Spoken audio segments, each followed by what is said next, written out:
Ճանաչել զիմաստություն եւ սխրատ, իմանալ զբանս հանճարով։ Դպրություն։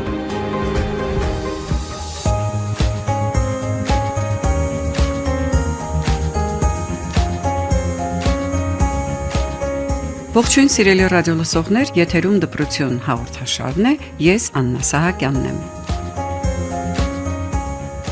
Այսօր հաղորդման հյուրերն են իրավական նախաձեռնությունների կենտրոն կազմակերպության նախագահ Նարէ Հովհաննիսյանը, Հայաստանի Հանրապետության Արդարադատության նախարարության քրեակատարողական ծառայության կենտրոնական մարմնի սոցիալական, հոգեբանական եւ իրավական աշխատանքների բաժնի պետի տեղակալ Հովհաննես Մարգարյանը։ Բարև ձեզ։ Բարև ձեզ։ Իրավական նախաձեռնությունների կենտրոնը կարևորում է այնպիսի ծրագրերի իրականացումը, որոնք ուղղված են ազատազրկված անձանց եւ պրոբացիայի շահառուների մասնագիտական հմտությունների զարգացմանը, նյութական բարեկեցության ապահովմանը, աշխատանքի հնարավորությունների ընդլայնմանը։ Իրականացվում է ներուժի բացահայտում, հզորացումը որպես դատապարտյալների վերաինտեգրման եւ կայուն ապագայի ուղի ծրագիրը, ոչ ֆորմալ կրթական շեշտադրումներով։ Մանրամասնեք խնդրեմ այս ծրագրի նպատակները եւ տված հնարավորությունները շահառուներին։ Նարէ Հովհաննիսյան, խնդրեմ։ Նախ շնորհակալություն այս թեմայի մասին խոսելու համար, որովհետեւ բավականին կարեւոր է, որպեսզի նմանատիպ թեմաների մասին քննարկումը պարբերաբար լինի հանրային օրակարգում, որովհետեւ նաեւ այդ մասին խոսելով է, որ մենք կարողանանք նաեւ հասարակության շրջանում որոշակի պատկերացում ձևավորել ու նաեւ որոշակի ընկալումների փոփոխությանը հասնել։ Ծրագիրը մենք իրականացնում ենք քրեակատարողական 3 հիմնարկում՝ Աբովյան, Սևան եւ Արմավիր, եւ փորձել ենք թեմաների մեջ լինել ընտրողաբար այն առումով, որ մասնակից դատապարտյալները եւ կալանավորված անձինք առավելագույնս շահեն։ Ծրագրի մեկնարկը տվել ենք սոցիալական հմտությունների զարգացմանը ուղղված թեմաներով եւ դա ներառում է հաղորդակցական հմտությունների զարգացում, կոնֆլիկտային իրավիճակների կառավարում, որոշումների կայացում, թիմի կառուցում։ Այս թեմաները բավականին կարեւոր են եւ տղամարդկանց եւ կանանց համար, ինչպես հիմնարկի ներսում, այնպես էլ հիմնարկից դուրս հասարակության մեջ, որովհետեւ նրանցից յուրաքանչյուրը առնչվում է հասարակության տարբեր շերտերի հետ, երբ դուրս կգա, կլինի դա գործատու, աշխատակից, այսինքն այն հմտություններն են, որոնք որ կյանքի համար են անհրաժեշտ բոլորիս, իսկ արդեն քրեակատարողական հիմնարկի ներսի համար դրանք նույնպես կարևոր են, որովհետև միջանձնային հարաբերությունների կարգավորման տեսանկյունից, հիմնարկների աշխատակիցների հետ շփման տեսանկյունից, անձնային աճի տեսանկյունից ինքս այդ թեմաները բավականին կարևորում եմ եւ նաեւ յուրաքանչյուր հիմնարկում 15 անձ մասնակցում է եւ նաեւ ընդհանուր դասընթացների դինամիկայից պիտի նշեմ, որ բավականին շատ է հետաքրքրվածությունը թեմայի նկատմամբ։ Երկրորդ բաժնով նախատեսել ենք մասնագիտական վերապատրաստման դասընթացներ եւ այդ դասընթացների թեմատիկան ուղղվածությունը ընտրելիս կազմակերպությունը փորձել է հենվել այն հետադարձ կարծիքների վրա, որոնք լսել ենք պարբերաբար տվյալ հիմնարկներ կատարած այցերի ժամանակ ազատազրկված անձանցից ստացել ենք նմանատիպ հետադարձ կապ։ Աբովյանում շեշտադրել ենք ուլունքագործության դասընթացը։ Հիմա նաեւ մասնագետների հետ քննարկման փուլում ենք հասկանալու համար, թե կոնկրետ ինչ ուղղվածություն ենք ընտրում, բայց դա այն մասնագիտությունն է, որը կինը, անգամ եթե դա իր առաջնային մասնագիտությունը չէ, ցանկացած կին ընտանիքում կարող է այդ մասնագիտությունները գործի դնելով որոշակի նաև կենցաղային կարիք հոգալ։ Արմավիրում անցկացնելու են գրաֆիկական դիզայնի դասընթացներ եւ պիտի նշեմ, որ խումբը դարձյալ բավականին տրամադրված է եւ հատկապես այս դասընթացից ակնկալիքները բավականին շատ են եւ նաեւ դա է մեզ պարտավորեցնում, որպեսզի մենք առավելագույն արդյունավետությամբ այն մեկնարկենք եւ ավարտենք։ Սևանում նախատեսել ենք կավագործության դասընթաց եւ այստեղ եւս շեշտը դնելու ենք այնպիսի աշխատանքների պատրաստման վրա, որոնք հեշտ է պատրաստել, որոնք հասարակության շրջանում հետաքրքրություն կարող են առաջացնել եւ ինչու ոչ, եւ ուլունքագործության եւ կավագործության դեպքում նաեւ գնելու, վաճառելու տեսանկյունից որոշակի հետաքրքրություն եւ գրավչություն ունենան։ Եվ արդեն ամփոփիչ փուլում նախատեսել ենք մասնակիցների ավելի աշխատանքային պատրաստվածությանը միտված հմտությունների զարգացման թեմաներ, դա օրինակ ներառում է ինքնակենսագրականի պատրաստում, աշխատանքի հարցազրույցի ներկայանալու հմտություններ, գործատուի ներկայանալու հմտություններ, այսինքն այնպիսի տեխնիկական հմտություններ, որոնք որ իրենք կարող են ազատվելուց հետո գործի դնել եւ նաեւ աշխատաշուկայում որոշակի ներկայանալի ձևով լինել։ Դա մեր նպատակն է, որպեսզի մենք մաքսիմում կարողանանք նաեւ տեղեկատվական հանդիպումների ձևով գործատուների հետ հանդիպումներ կազմակերպել եւ այս առումով իհարկե առաջնային շեշտը կդնենք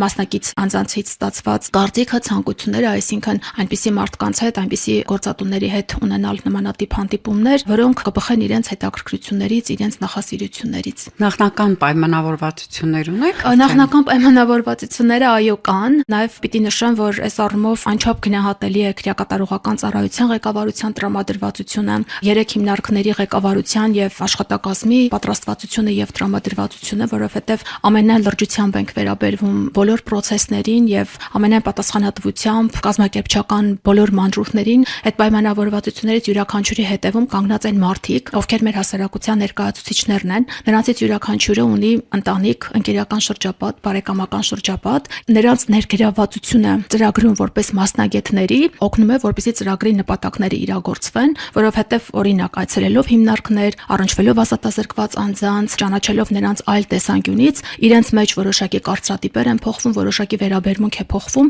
եւ բնականաբար նրանք այդ ազդակները հաղորդում են իրենց ընտանիքի անդամներին, բարեկամներ, ընկերներ եւ ինչ որ առումով նաեւ մեր ակնկալածից կարծում ենք, որ ավելին է լինելու նաեւ ծրագրի արձագանքը հանրության շրջանում եւ ինչ ոչ նաեւ դա նաեւ իմ անձնական տրամադրվածությունն է, որպեսզի մասնակից դատապարտյալների կալանավորված անձանց կյանքում առավելագույն փոփոխություն ունենանք ծրագրի ավարտից հետո։ Պարոն Մարգարյան, քրեակատարողական հիմնարկներում իրականացվում են բազմապիսի կրթական ծրագրեր եւ ֆորմալ եւ ոչ ֆորմալ ձևաչափերով, ովքեր են հիմնականում քրեակատարողական հիմնարկներում դառնում կրթական ծրագրերի շահառուներ, ում է հետաքրքրում կրթությունը եւ ինչպես եք մոտիվացնում, որ այնուամենայնիվ կրթվելու կամ ինչ որ բան ուսանելու ցանկություն առաջանա։ Շնորհակալություն, շնորհակալ եմ հրավերի համար, այս կարևոր հարցի քննարկմանը մասնակից լինելու համար։ Քրեակատարողական հիմնարկներում իրապես կրթական ծրագրերը բազմաբնույթ են եւ տարեցտարի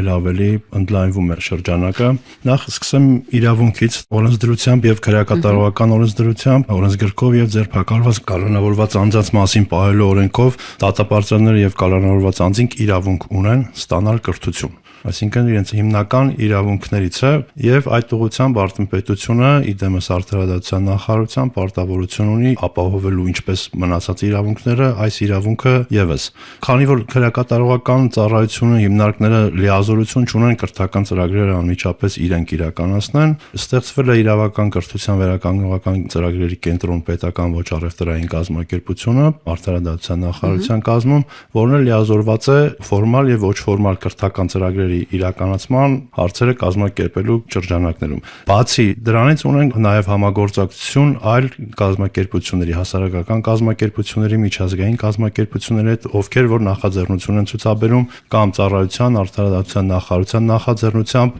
հրավերներ են ուղարկում հիմնարկներում կրթական ծրագրեր կազմակերպելու հարցում օժանդակություն ստանալու համար։ Նշեմ այն ծրագրերը, որոնք իրականացվում են ներկա փուլում քրեակատարողական հիմնարկներում, առաջինը դա մինչև 19 տարեկան անձանց հանրակրթությունն է, որը պարտադիր բնույթ է կրում, այսինքն քրեակատարողական հիմնարկը մուտք գործած ցանկացած մինչև 19 տարեկան անձ, ով ունի միջնակարգ կրթություն, պարտադիր ընդգրկվում է հանրակրթական ծրագրերում։ Եվ 23-24 ուսումնական տարիների ընթացքում ունեցել ենք մոտ 11 անձ, ովքեր ընդգրկվել են մինչև 19 տարեկանների հանրակրթական ծրագրերում։ Ունենք նաև 19 տարեկանից բարձր անձանց հանրակրթություն, որը իրականացնում է իրավական կրթության վերականգնողական ծրագրերի իրականացման կենտրոն ՊՕԱԿ-ը։ Սա նորամուտություններ, օրենսդրական փոփոխություններ եղան 2022 թվականին կրթության մասին օրենքում փոփոխություն եղավ, այնուհետև նաև քրեակատարողական օրենսգրքում փոփոխություն եղավ բոլոր դատապարտյալներին, ովքեր որ ունեն հիմնական եւ միջնակարգ կրթություն, հնարավորություն ունեն քրեակատարողական հիմնարկում ընդգրկվել այդ ծրագրում,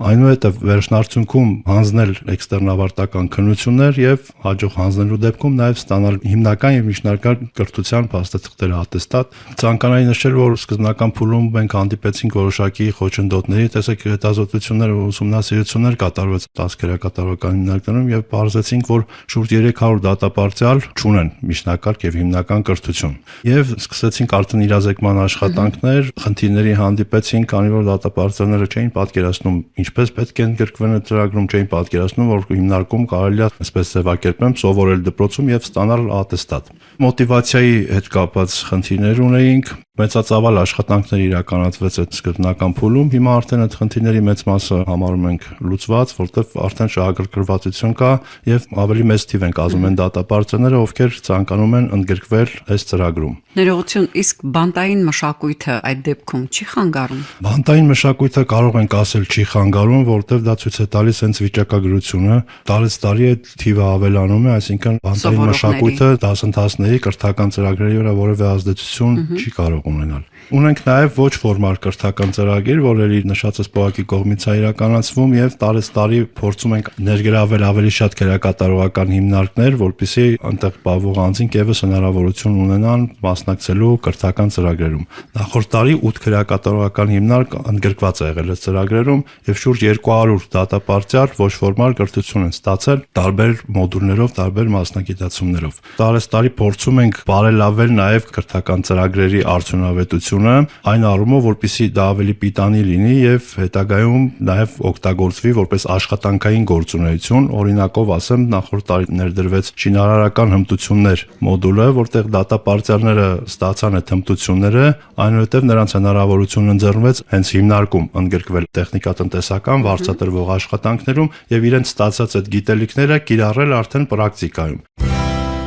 Բանտերի ֆիզիկական հնարավորությունները թույլ տալիս են կրթական գործընթացը կազմակերպելու։ Արմավիր քերակատարողական հիմնարկում չունենք այդ խնդիրը, որտեվ ի սկզբանե նախագծված է եղել եւ առանձնացված տարածքներ ունենք դրանց համար։ Մնացած քերակատարողական հիմնարկներում բախվել ենք այդ խնդրի հետ։ Տարեցտարի փորձում ենք լուծել այդ խնդիրը։ Այսպեսի մի օրինակով ասեմ, եղել է հիմնարկ, որ խուցը դարձրել ենք դասասենյակ, որպեսզի իրականացնենք կրթական process-ները։ Այս պահին էլի ունենք հիմնարկ, որտեղ իրապես հնարավոր չի որևէ կերպ առանձնացնել տարածք, որտեղ որ հնարավոր լինի կազմակերպել կրթություն։ Բայց այդ ուղղությամբ էլի աշխատանքներ իրականացվում են, հասարակությունները տեղյակ նախաձեռնում է նոր քերակատարողական հիմնարկ կառուցել, որի շրջանակներում արդեն մի քանի հին հիմնարկներ փակվելու են եւ նոր հիմնարկում արդեն բոլոր այդ հնարավորությունները հաշվի են առնված ու միջազգային ստանդարտներին համապատասխան լինելու են եւ դասասենյակներ եւ աշխատանքային արտադրության համար նախատեսված տարածքներ։ Եվ կարծում եմ տեխնիկապես հագեցվածությունն էլ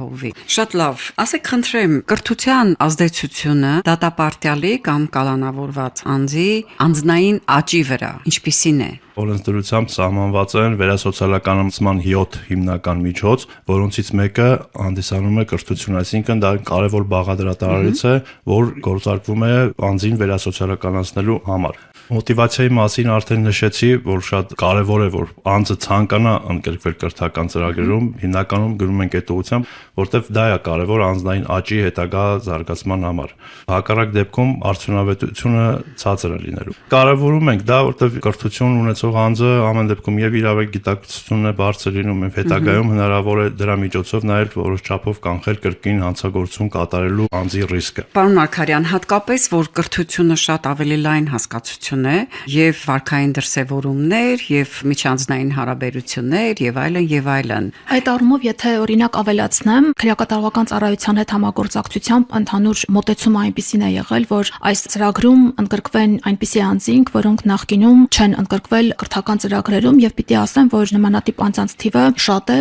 3 հիմնարկում էլ եւ օրինակ Աբովյան քրեակատարողական հիմնարկում պիտի նշեմ, որ կանայք բոլորը կալանավորված անձինք են։ Այս մասին ես ինքս նաեւ բարբերաբար ասել եմ, որ շատ ցանկալի է, որպեսզի նաեւ կալանավորված անձինք ընդգրկված լինեն կրթական ծրագրերում եւ հնարավորինս փորձեն խուսափել այդ խցային պայմանների ազդեցությունից եւ շատ ուրախ եմ, որ մեր կողմից իրականացվող ծրագրում այդ արդյունքին կարողացել ենք հասնել։ Նաեւ ներկա լինելով բոլոր դասերին եւ տեսնելով խմբերի դինամիկան, իհարկե առաջին հանդիպմանը ընդհանուր միտումը նկատել եմ, մարդիկ գալիս են սովորաբար մի փոքր անորոշ, մի փոքր ավելի ակնկալիքները բավականին բարձր այն առումով, որ իրենց համար անհասկանալի է, թե սա ինչ նոր ծրագիր է, որին իրենք պետք է մասնակցեն, բայց արդեն 10-15 րոպե հետո եւ հաջորդ հանդիպումներին տեսնում ենք, որ մարդկանց դասընթացի սրահ է բերել մոտիվացիան մասնակցելու եւ որևէ նոր բան սովորելու։ Եվ տեսեք, անձնային աճի տեսանկյունից անգամ դասընթացի ժամանակ այդ փոփոխությունը բավականին վառ նկատելի է։ Օրինակ, եղել են դեպքեր, երբ որոշակի զսպված զայրույթի դրսևորումներ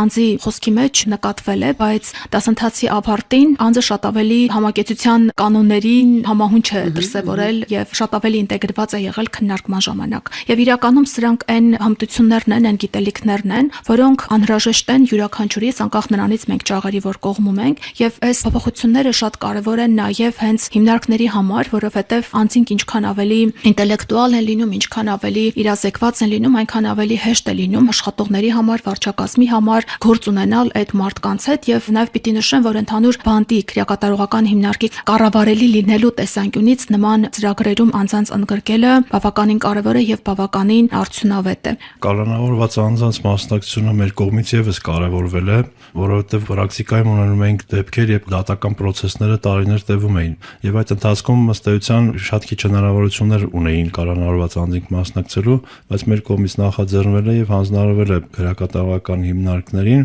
որպեսզի կալանավորված անձանց եւս տրվի այդ հնարավորությունը մասնակցել եւ կրթական, եւ աշխատանքային, եւ ստեղծագործական աշխատանքներում ներգրավեն, քանի որ դա նաեւ այդ ժամանակահատվածը, որ իրենք գտնվում են կալանքի տակ, հետագայում դատապարտվելուց հետո հաշվում է որպես իրենց պատժի կրման ժամանակահատված, եւ դա մեզ հնարավորություն է տալիս արդեն գնահատելու նրանց դրսևորած վարքագիծը հիմնարկում գտնվելու ընթացքում։ Եվ խրախուսման մոդելի հետ կապված, ասենք, ինչ է տալիս դատապարտյալին կրթական ծրագրերում ընդգրկվելը կամ աշխատանքային գործունեության մեջ ներգրավելը, առաջինը կնշեմ պայմանական վաղաժամկետ ազատման գործընթացի մասով, քանի որ անազատության մեջ գտնվող անձանց ամենամեծ ցանկությունը օր առաջ ազատության մեջ հայտնվելն է, եւ նրանք ամեն ինչ անում են այդ ազատությանը հասնելու համար, եւ կրթական ծրագրերը, աշխատանքային գործունեությունները հենց այդ նպաստող հանգամանքներն են, որոնց հաղթահարելու մասնակցելու դեպքում հնարավորությունները ավելանում են, քանի որ կրթական ծրագրերին մասնակցությունը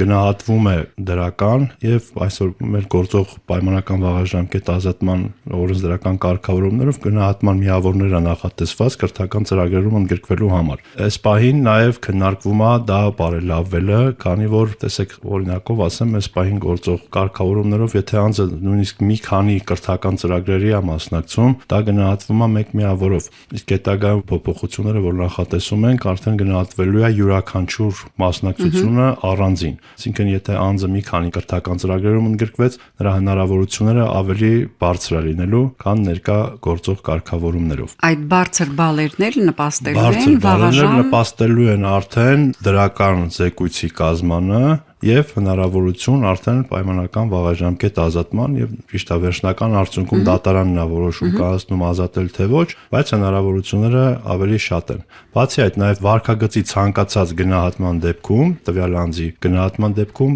անվտանգային գոտու փոփոխություն, պայմանների փոփոխություն, կարճաժամկետ մեկնումների տրամադրում, բոլոր վարքագծի գնահատումների դեպքում այս process-ը կրթական ծրագրերի մասնակցությունը, աշխատանքային գործունեությունը գնահատվում է դրական առումով։ Իրականում այո, ինձ համար շատ ողջունելի կլինի, եթե այս ծրագրով մենք կարողանանք արդյունքում ունենալ մի իրավիճակ, երբ մասնակցությունը, դրական վարքագծի դրսևորումը եւ այլն կարողացել են անձի կյանքում փոփոխություն բերել նաեւ այն առումով, որ իր համար իրատեսական եւ իրագործելի են եղել այս խրախուսման մեխանիզմներից օգտվելը, բայց նաեւ լինելով շատ ավելի նախանձախնդիր ծրագրի բուն բովանդակային արդյունավետության տեսանկյունից ես իմ խոսքի մեջ միշտ նշում եմ դասընթացների ժամանակ, որ մեր առաջնային մոտիվացիան լինի կրթություն եւ գիտելիք ստանալը, հետո նոր միայն անձը փորձի ֆիքսվել այն գործոնի վրա, թե դա ինչպես է խրախուսվելու, որովհետեւ այն գիտելիքը, որը տրամադրվում է, ինձ համար շատ կարեւոր է, որպեսզի ամբողջությամբ դա յուրացվի եւ անձը ի վերջո կարեւորի այդ գիտելիք ունենալը եւ ինչ որ առումով նաեւ դա, այսպես ասած, ֆիլտրող գործոն է։ Շատ կարեւոր է, որ կրթությունը քրեակատարողական հիմնարկներում այլևս դառնում է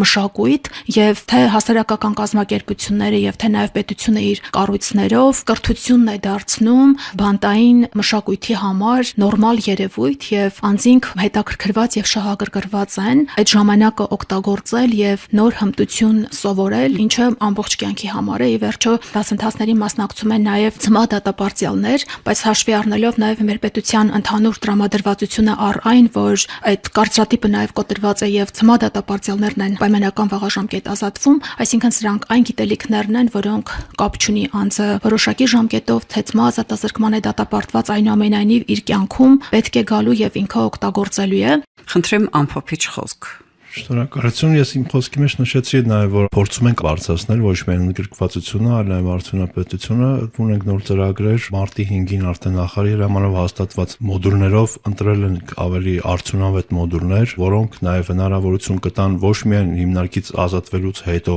աշխատանք հեշտությամբ գտնել, այլ նաև հենց մինչև ազատվելը քրեակատարողական հիմնարկում կիրառեն իրենց ստացած գիտելիքները։ Իսկ ազատվելուց հետո առավել եւս այնպիսի մասնագիտացումներ են, որոնք աշխատաշուկայում ներկայում պահանջարկ ունեն։ Ես իմ շնորհակալությունը կհայտնեմ մասնակից անձանց դասընթացների ծրագրի։ Ըստ էության ես բավականին կարևորում եմ այն, որ անձը ընտրել է սովորելու տարբերակը եւ նաեւ քրեակատարողական համակարգին, իդեմս քրեակատարողական ծառայության եւ քրեակատարողական հիմնարկների ղեկավարության, որովհետեւ շատ հնարավոր է, որպեսզի նաեւ նմանատիպ հնարավորություններ ունենան հասարակական կազմակերպությունները։ Ըստ էության դա ինչ որ առումով ընդլայնում է կրթական ծրագրերի հնարավորությունը, երկընտրանքի հնարավորություն է տալիս ազատազրկված անձանց եւ ըստ էության օգնում է իրագործել վերասոցիալականացման քաղաքականությունը, որը մեր պետության ворթեգրած կարևորագույն մոտեցումներից մեկն է։ Շնորհակալություն եմ ցանկանում հայտնել եւ ձեզ այս հնարավորության համար եւ Տիկին Հովհաննիսյանին քրեակատարողական ծառայության արժեվ դրված խնդիրների լուծմանը